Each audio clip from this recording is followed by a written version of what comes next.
Hey guys, how's it going? Welcome back to the Time Bomb channel from a brisk but sunny October morning here in the UK.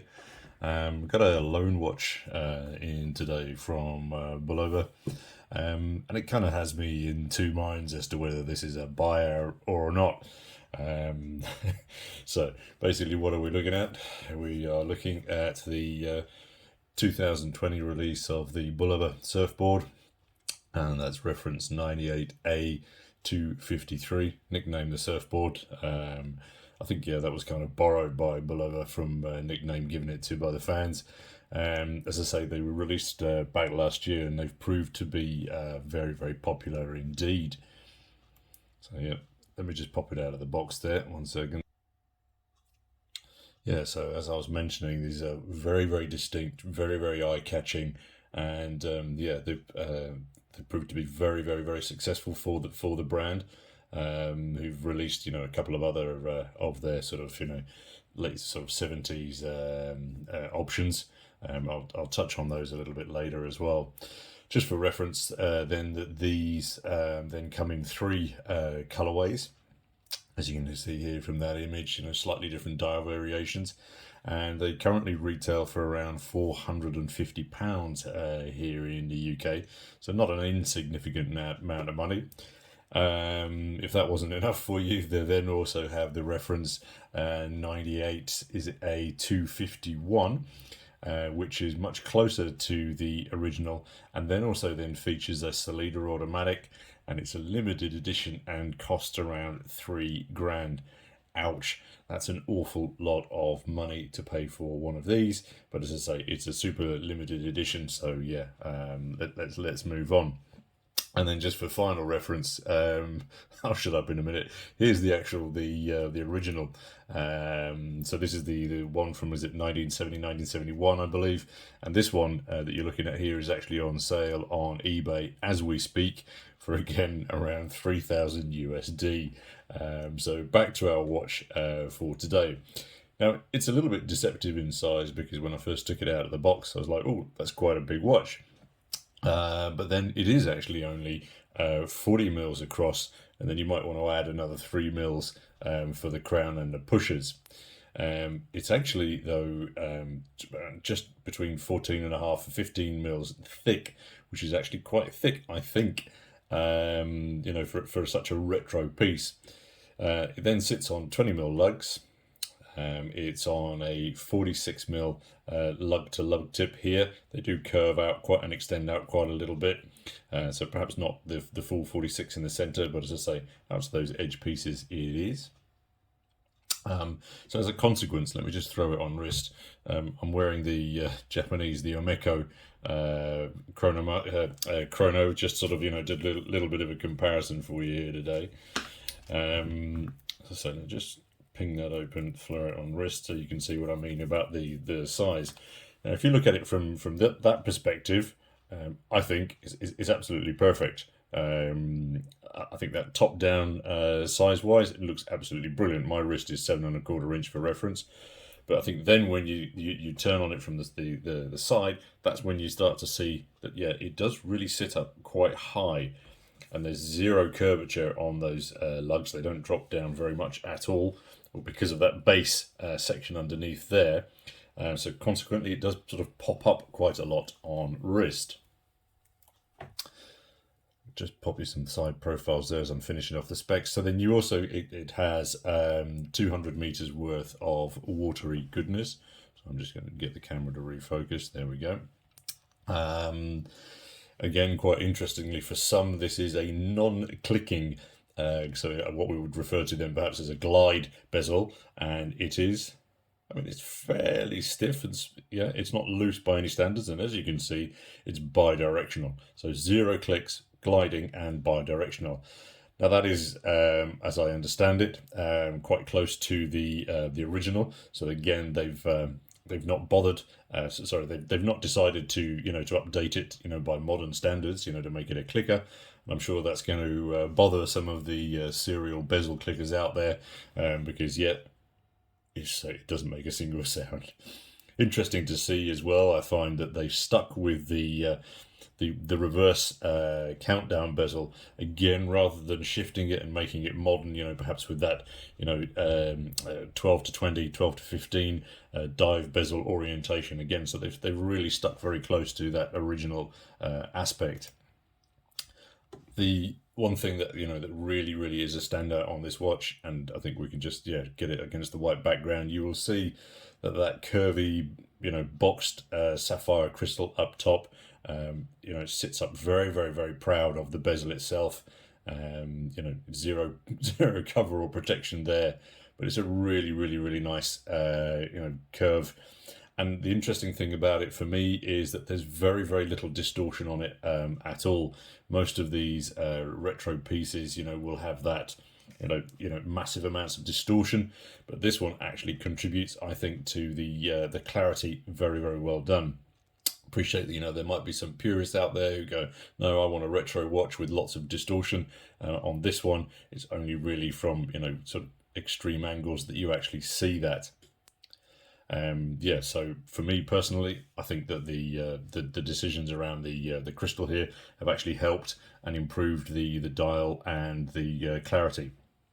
I'm talking about the dial because there's an awful lot going on this dial, but I actually think that the legibility works fine.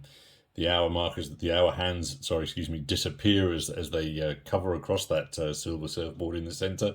But then, as you can see, the red tips on the end actually make legibility, absolutely fine. The loom looks a little bit like this. Personally, I don't think it's going to worry Seiko or Citizen in the loom department, but again, I'm thinking that that's probably more in keeping with the design concept of the watch. It's not a dive aspect. Interesting to see how strong the loom pip up at the 12 is.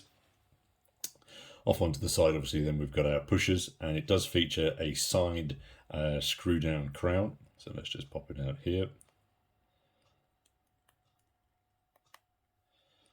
And it's a little loose, the action there to say, but then it engages quite well, nice and smooth, so no issue there. But just on first feel, if I can say that on YouTube, it does feel just a fraction loose.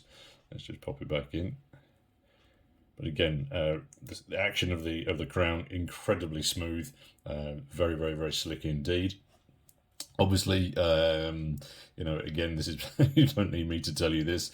We're looking at a quartz. It's the Miyota 6S21, and I think that may put a lot of people off at this price point. I have no issue at all with quartzes. So if you're looking for a quartz basher, this is probably the wrong channel. But I do recognise that it is pricey. The question that I have though about the movement, and again, this might be just around the information that I've got, not being 100% accurate, but I'm pretty sure it is. So we'll just polish up that side a little. Is that the depth of the watch? Now, looking at the caliber, my understanding is that it's only 5 mils thick. So the watch then builds in another 10 mils in depth here, and that's not all of it attributable to the box crystal on the top. As you can see here, there really is a lot of underneath to this watch. So again, just a little bit curious as to what's going on inside there, why there's so much depth on the watch. However, the one thing that does win me over on the watch, and that's the action of the chrono. So we get a nice positive click there. It's not a click that forces you to push jump the watch or anything like that. Again, just nice positive affirmative. But then my favorite bit is how it just beautifully sweeps back around up to the 12. Really so smooth. If I just think back to what was it, the watch I had on here the other day, it was the Spinnaker. So if you think about what my issues with the Spinnaker, and then how that's just chalk and cheese in comparison on this one. I mean, brilliant testament to them for doing chronos and second counters as they're supposed to be. I've got a little bit of a niggle with the case back. You've got some lovely scalloped edges on here, sort of to help you release, but then it's like they kind of forgot the center. Let me just see if I can get a proper shot here. It just basically says, yeah, Japan movement and China. What does that say? Excuse me, I put it upside down. Yeah, so Japan movement and China band in the center. It's kind of like, okay, guys, you couldn't have put anything else on there. It's like, yeah, just a little bit. That's not on this. I'm not going to embarrass myself and say that's on the sticker, is it? As it's not my watch, I'm not pulling that sticker off. Sorry, guys. Let's move on. The Tropic strap, though, I think is quite great. Is great. It's very much in keeping with the retro styling. There are some ridges on the inside, but I don't imagine that's going to cause any comfort issues. Curious as well that they chose a deployment on this one, but the owner assures me that that it's very comfortable and easy to work with. So he's happy with that, which is what's important. I think in conclusion then, I think design-wise, I mean, this thing just oozes retroness, and as I say, it's been very, very popular, so perhaps that speaks for itself.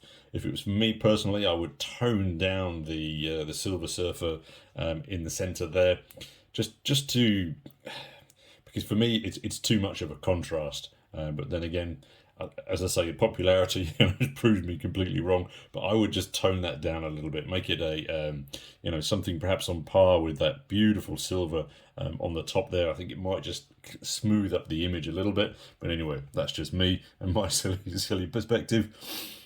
I think the bigger issue though for most people is going to be paying £450 for a quartz movement. Yeah, the chrono action and everything like that is fantastic, but that is an awful lot of money. I think it's a little bit similar to their Lunar Revival watch here. Now that's a watch that I'm really keen to get my hands on. But again, I'm conscious of the fact that for many people, their biggest bugbear with it, apart from on the Lunar, is the length from north to south, is the price for the quartz. But they have come down an awful lot, and you can pick them up for around £250 as a consequence now. So my final thoughts on this one is it's a lot of cash. When you consider the competition, that's just again my take on this. Look forward to your comments down below as always, guys. And there we go, BULOVA. And I was going to play some surfing music there to end out a little bit corny. Let's just finish up for there. Till next time, chaps. Your host of Bombardier signing off. Cheers.